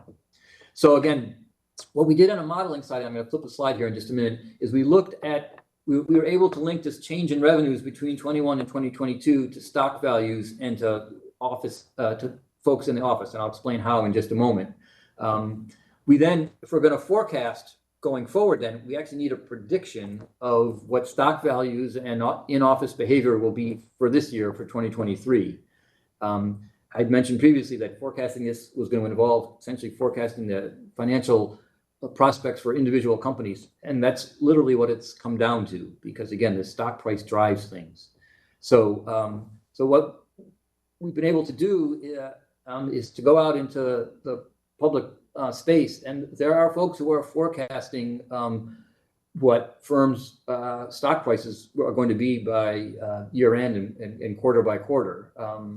And those are represented just for a handful of some of the companies that pay, are represented there on the left. And you can see it's a mix. Some of the graph shows you the midpoint is the red, and then the spread is kind of the range of forecasts. And I see Allie has a hand up, or did. Yes. Thanks, Director Noble. You can finish explaining this slide. I have a question about the location of work, so I was just getting in the queue when you completed your. Yeah, we will get there in just a minute. So again, you can see some are projected to increase, some are projected to fall. As an economist, I feel very uncomfortable doing this because there are all kinds of theories about why this shouldn't be as predictable as this. But it is the information that we have, and we know it's potential drivers, so we are doing what we can. And again, we have this information for those who are most responsible for the revenues. On the right here this is actually just meant to be representative, and I will explain kind of in more detail what we've actually done. So this is data that we have access to from Placer. It's anonymized foot traffic data that's generated by tracking cell phones. It's the same kind of information that tells you how long it's going to take you from drive from one location to another, right? They're tracking cell phones in cars and computing speed. So you can do this in general, and you can do it over geography. You can essentially use GIS in combination with this data. And so this shows you behavior. So again, share of people going to the office. Again, the baseline here is the pandemic, because that's really been the driver. We have 3 different geographies shown here: South Lake Union in red, Belltown in blue, Central Business District in yellow. And again, these were illustrative of the data we have access to, because if you consider some of these firms, they operate from relatively centralized locations. So you can develop pictures like this for individual corporate campuses. And that's the nature of what we have been able and have needed to do in order to take this information, these correlations, and turn them into a forecast. So we know what behavior on some of these corporate campuses measured this way has been in recent months. And that's largely the basis for guessing and predicting, forecasting what will happen over the rest of the year. And again, our basic assumption is that recent behavior is going to forecast future. So if in fact a lot more folks return to the office, that would provide an upside to the revenue forecast. We can monitor this, not quite real time, but we'll track this quarterly and see again, how folks are, how in-office behavior is changing. But it is these two data sources are informing the 2023 forecast most directly. So Al, question before I. Great, thank you. Yeah, it was, thank you, Dr. Noble, and thank you to you and your team. I appreciate the continued sort of creative thinking and ways to refine how you are forecasting this relatively new source of revenue, and look forward to you continuing to enhance that, especially if you get that agreement with ESD, which I think is critical to continuing to refine your model. In thinking about how the location of work or the work from home piece is impacting this model, I'll be curious to see in the next forecast in particular, this sort of location-based data you are tracking, particularly given that at least one of our major employers has announced, I think, a higher requirement for return to the office later this spring. And so I'd be curious to see how this impacts the data you're looking at, and how those sorts of announcements in the future might be considered as we're thinking about this this particular revenue. Yep, no, that's the right thing to be thinking about, and because what's and stock price predictions will move as well quarter to quarter, but the in-office behavior is obviously a key issue, and really for the forecast overall, to the extent that it might also generate more more folks in the office might generate more retail activity and more B&O attributable to the city. So I'm going to go back a slide just to continue. I wanted to illustrate what we're doing for 2023. For 2024 and beyond, because again, it's a long-range forecast, there's no way to predict what in-office behavior will be in 2024 and beyond, never mind stock prices. So for that share of the forecast, we revert to the regional model and to the general trends in payroll for the information and business and professional services sectors. So again, doing the best we can, if you will. So again, just to highlight, the result has been a significant reduction, essentially $31 million a year for both 2023 and 2024. But I also want to highlight that so this is the forecast for payroll tax going forward. So it's not just 23 and 2024. The expectation now is for a lower base that will be reflected going forward. So this 22 actual, I probably should have done this as the 253 actually in retrospect. Gives you a sense of that we're growing from that 253 base, and the November forecast was much more robust. I think we're bringing in line to what we saw for 2022 obligations is the phrase we use. So that 253, and then how it increases or is expected to increase over this time. And again, so it is both lower, and the growth is relatively modest. Because again, this is a sector that we expect to be growing modestly now. If you try to plot out the line connecting the blue, start to see more growth in 2027. Don't have a November forecast for 28, so I left off 2028 in this picture. But wanted to give you a sense that this is a longer term effect, if you will, in terms of the revision in the revenue forecast. Director Noble, I saw a hand from Tom. Tom, I don't know if you have a question on this slide or the previous slide. Thank you, Chair Mosqueda. I just wanted to confirm, I think what I'm understanding for the work from home is that you were just assuming the current levels as observed. So whatever that graph before says. It's not exactly that. So again, this is where there is some art and some science in this. So we can see this on a monthly basis. So in places where we see a trend that's been up, we forecast something of a trend up. But again, this is payer by payer, if you will. For others where it's flat, we've kind of assumed that has been flat.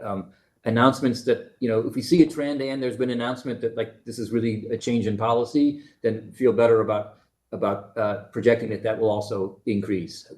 Again, our bent is to be somewhat conservative in this. So there may still be upside as people come back to the office, but we haven't consumed completely flat because again, we're seeing some margin of increase, and you can see it in that picture.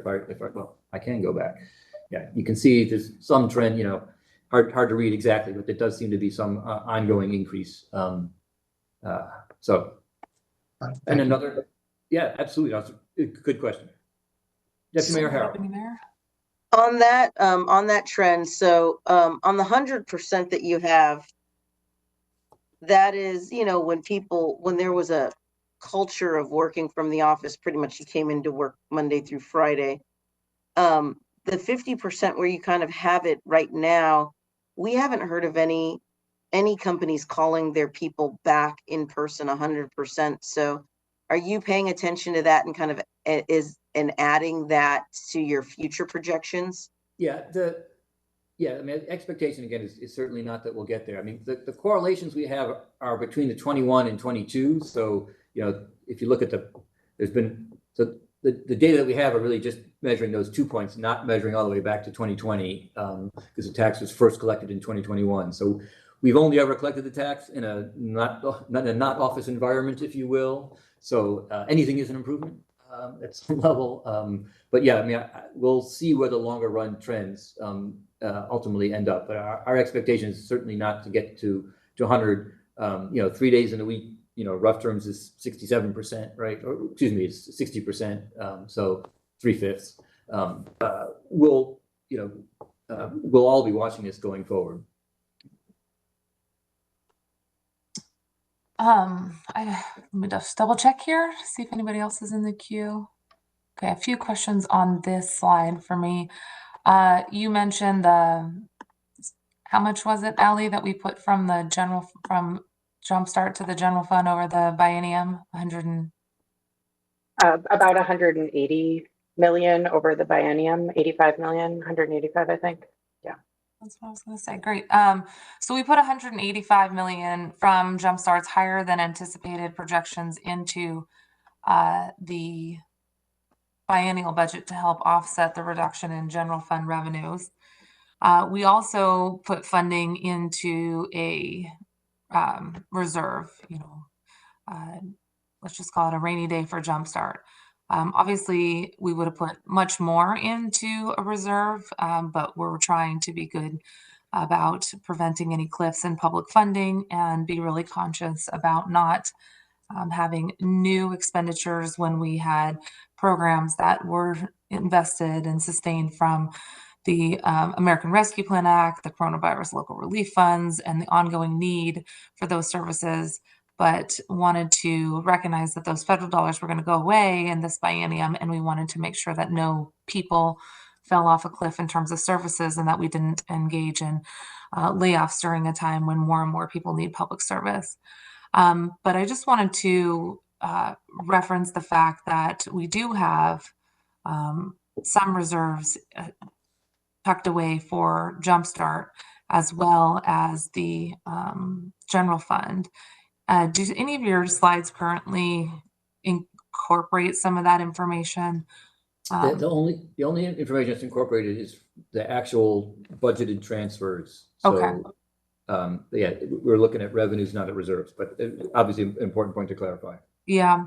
And this is challenging work to do, I'm sure, across the nation as people try to respond to probably some of the impact of the tech sector changes in their local economies as well. Is there any other jurisdiction that we're working with to try to do some forecasting in a pretty volatile sector with our colleagues across the nation? We've been in touch with some of the regional folks here, but you raise a really good point. I actually have contact in San Francisco, which is another place that is likely experiencing much of the same. I haven't had an opportunity in the past couple of weeks as we were putting this all together to reach out, but I think that would be a good idea. So I'll suggestion noted and a good one. Because I'd be interested to see how I mean, interestingly, San Francisco is even more deeply impacted because the way their property taxes work, as real estate values fall, their revenues fall. So they have significant concerns about essentially the assessed value of the downtown core. But understanding kind of what they're seeing in employment trends, I think could be important for us as well. So I think that's a really good idea. Great. I also want to thank some of the folks, both from the executive branch, CBO, and central staff when we were initially crafting Jumpstart's progressive payroll tax. The upper limits of the anticipated amount were 214 million because we wanted to be cautious in our assessment. So still happy to see that we are over performing even with these projected forecasts in the out years. if nothing, the initial forecast was good to be conservative, and we appreciate all the early work you all did on this. So with that, I was going to shift to REIT and spend a little time there because, again, it's another significant change. So I apologize for all the words on this one. There's a lot of a story here to tell. Let me start by actually just talking about the chart on the right, because it says a lot about what's going on here. So in the bars, have the total quantity of home sales, and that's measured in thousands, measured on the left axis. So in 2021, 50,000 homes sold in Q1, those kinds of numbers. You can see the very dramatic tail off beginning in the middle of last year. So we're down to in the neighborhood of 23,000 units, something like that. And then the forecast going forward, and this is a regional forecast, to be clear, not just the city.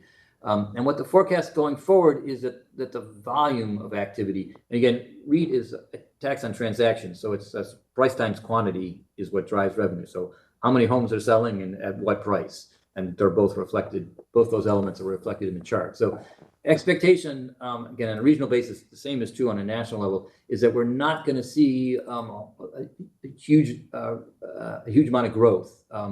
A lot of things going on here.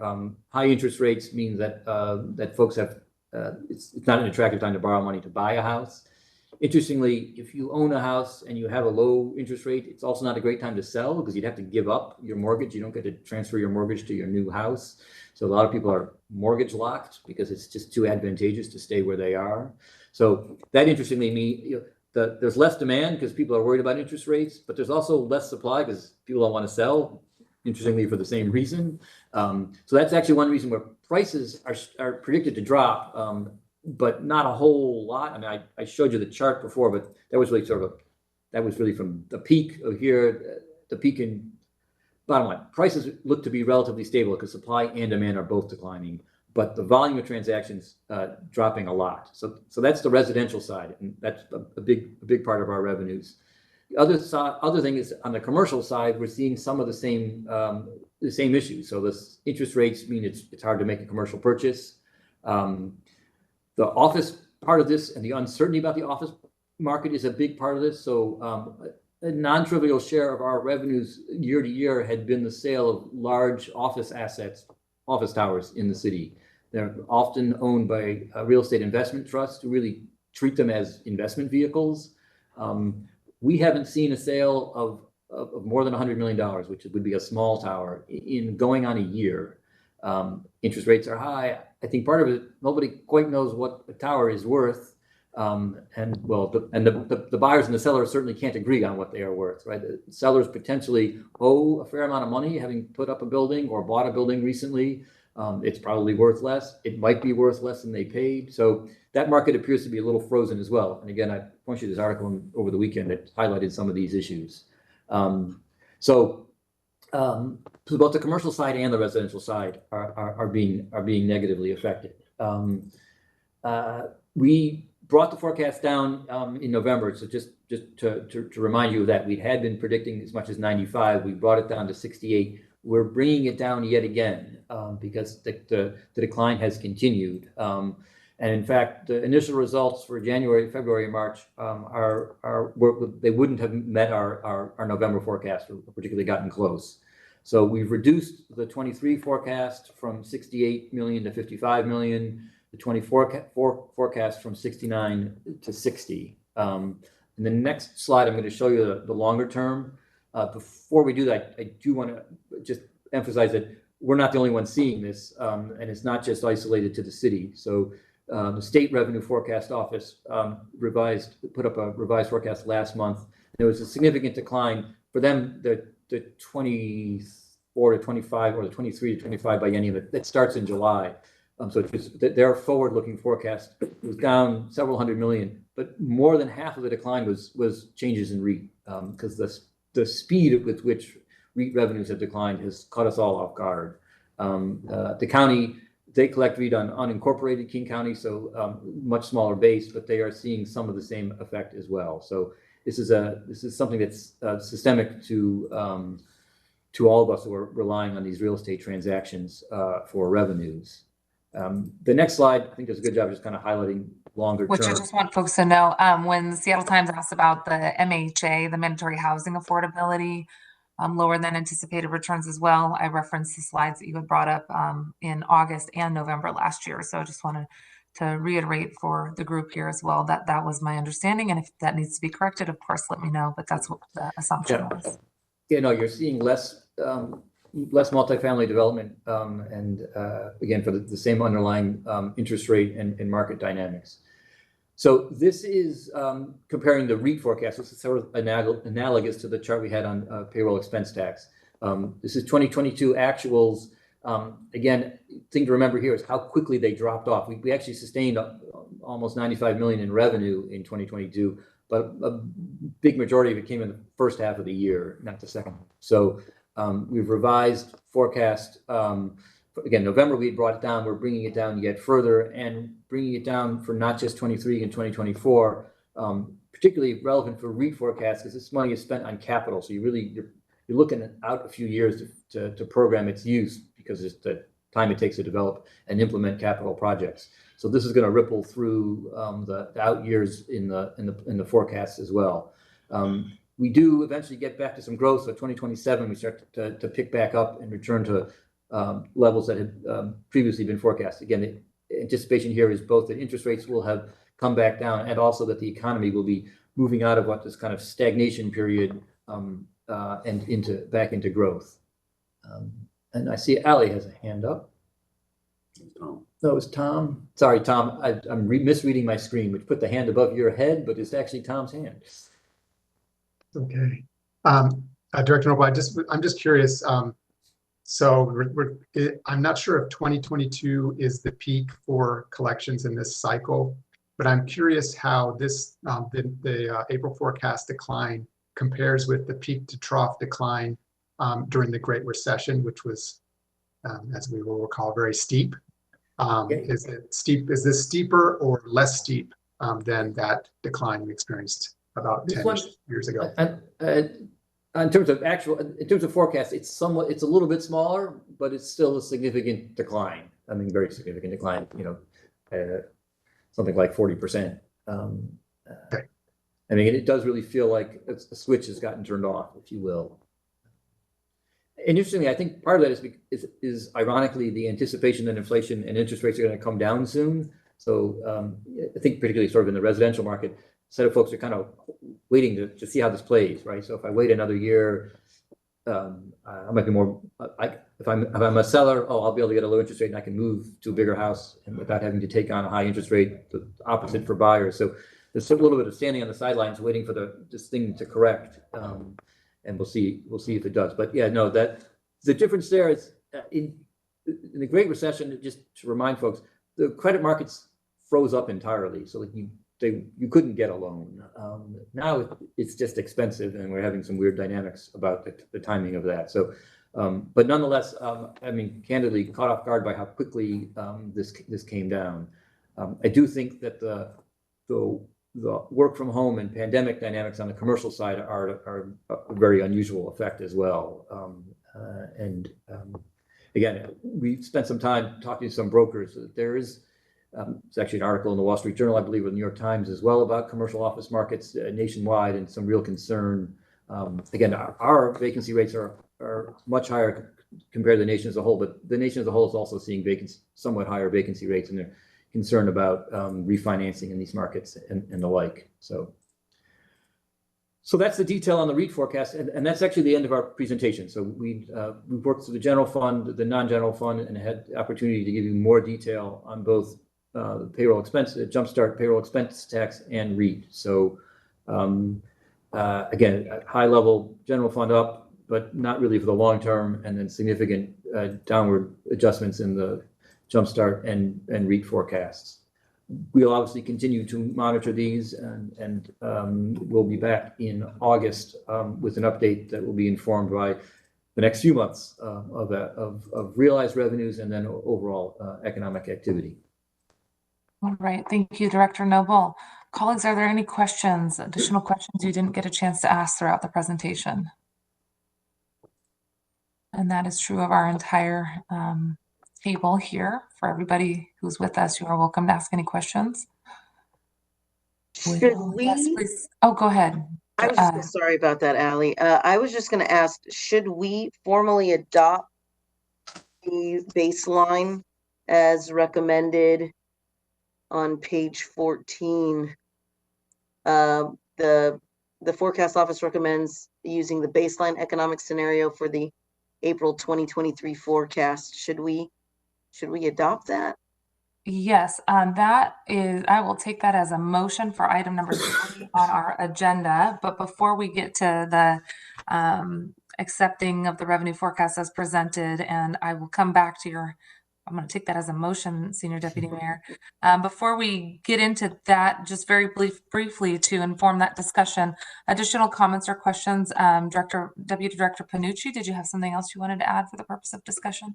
Thank you, Chair Mosqueda, and thanks for the presentation, Director Noble. I just wanted to sort of put this in some context of it's sort of a mixed set of news on different revenue sources.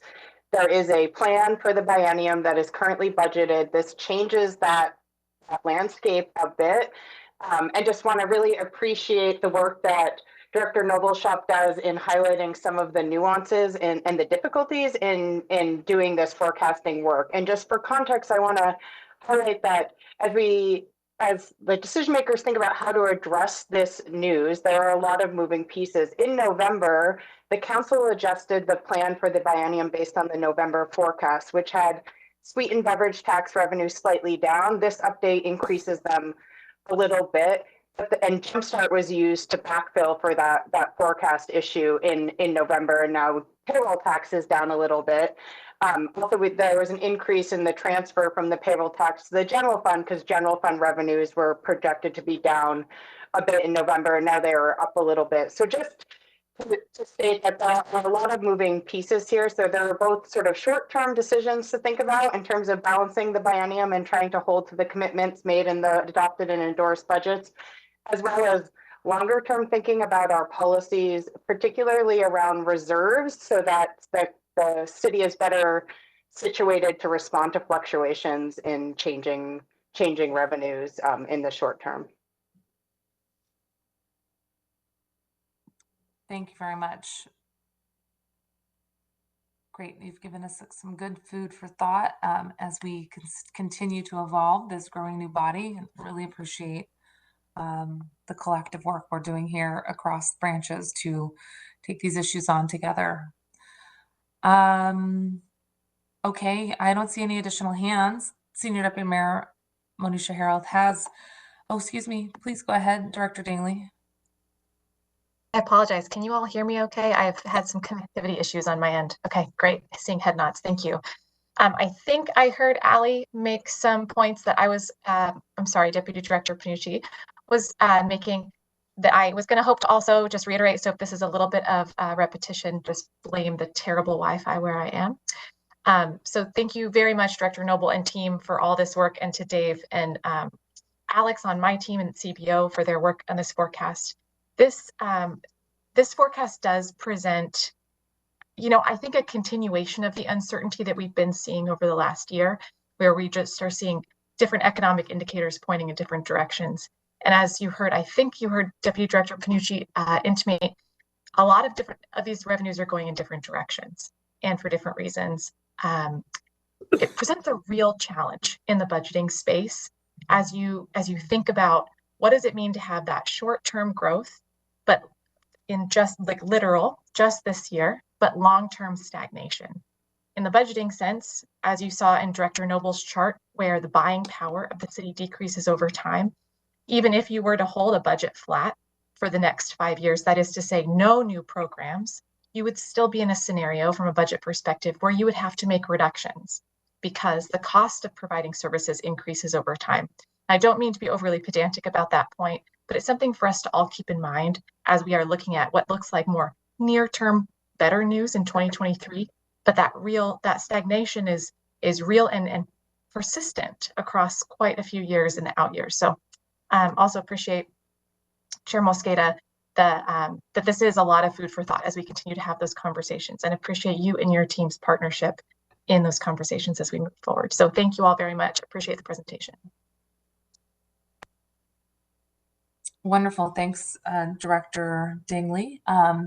I'm going to second what I believe Senior Deputy Mayor Harold noted, which was to accept the recommendation per the ordinance created by the Office of Revenue Forecast and the Forecast Council. It's this body's role to review the presentation and to review the recommendations. If we believe it's appropriate, we can approve the recommended forecast that has been presented today. Approval of the recommended forecast does not require a formal vote. There is a consensus or a concurrence that we will seek here today, and we can then direct that the meeting minutes reflect that agreement. But if there's a desire to adopt an alternate forecast scenario, which I don't want to discourage anybody from doing, but just the process would be that we would need to vote on such a proposal. I have heard interest in adopting the baseline as recommended in our forecast presentation today. I will second that, and I'm interested to hearing if there's any additional conversation about that. Okay, I'm not hearing any additional conversation. It has been moved and seconded. If there's no objection, the forecast recommendation as presented to move forward with the baseline will be concurred upon. Okay, please have the meeting minutes reflect that we have concurred with the recommendation for today. And we know that this is a very iterative process. Look forward to hearing more from the conversation that you have with similarly situated cities in terms of the presence of the tech sector in other local economies such as San Francisco. If there's any need for an update midway between now and August, of course, we would welcome that. We don't anticipate, though, meeting until August. Our August forecast meeting will be at 2 p.m. this time, 2 p.m. on August 10th. And again, we will make sure that that information is projected out to members of the public. This is going to be a critical forecast for the executive to make any adjustments to our endorsed 2024 budget. This is the second part of our effort to create a biennial budget process in this 2-year round, which I very much appreciate to create greater stability in both how we govern and also how we budget. And so I think that this is a good chance for us to make sure that we have all the information as much as possible before the executive transmits any changes so that we have a balanced budget, a continuous balanced budget for the 2024 latter half of our biennial process here. Any additional questions or comments for the good of the order? I just wanted to say, I realized I jumped directly to the move to adopt without expressing my gratitude to the forecast team. I know that this is a lot of hard work, especially with things that are changing really quickly and how the national landscape impacts the local landscape and how our situations are a little bit different with our, we have a large segment of tech and others. And also what looks like the good news from all of this, what looks like a growing hospitality and tourism segment that will certainly help some of the local downturns. So thank you to our forecast department. I know, again, I jumped straight to the business without acknowledging all of your hard work. I really appreciate the team and bringing everything to us today. Well, much appreciated. We are business outcome oriented ourselves, so completely understand. I do want to acknowledge both Jan and Sean and the work they do. And again, our independence is really important, but also is the collaboration both with central staff and the budget office, and actually the finance department as well. So Jamie and her, Director Carnell and her entire team. So we're very much hand in glove on a lot of issues. So we will continue to keep at it, and we'll see you in August. And if something comes up before, we'll let you know. Thank you. Thank you. And I want to echo Senior Deputy Mayor's comments as well, and thank Director Dingley and Deputy Director Panucci and Tom Meixel, Budget Lead, as well as the team at the Office of Economic and Revenue Forecast for all of the work that you've done chiming in today. I think overall we are well prepared to deal with this. We are, all appreciative of the tough situation in front of us and the changing nature both locally and nationally. But while it's not ideal news today, a $6.7 million shortfall out of a $7.4 billion budget, I think is manageable, especially with the collective partnership that we have been growing with the executive. And I know that we will be working very hard to make sure that if there's any additional information from the revenue forecast, that information continues to be shared simultaneously with the executive and the legislative branch. That's the purpose of this body. So I think that this is a really great way to concretize making sure that both branches get access to information at the same time, as well as members of the public. And I want to again thank you all, the revenue forecast, who was just in their first year last year as we were working on the 23-24 biannual budget. We did have the chance to hear from the Office of Economic Revenue Forecast through this forecast council meeting. We knew that there would be some potential for volatility in our November forecast.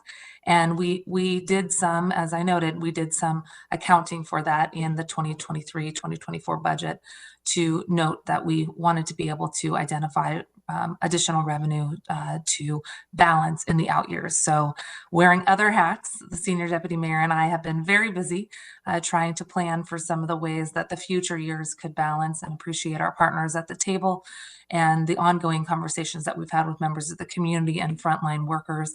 We are all collectively interested in helping to address this near-term $6.7 million shortfall, again, in the scheme of things, not too unmanageable in the near term. And as we look at those larger numbers that you showed us in the out year, recognizing that especially Jumpstart was codified to go into the spend plan, we are collectively working on helping to make sure that our commitments remain on track. So lots of moving parts on this. This is one of them, and we really appreciate your work.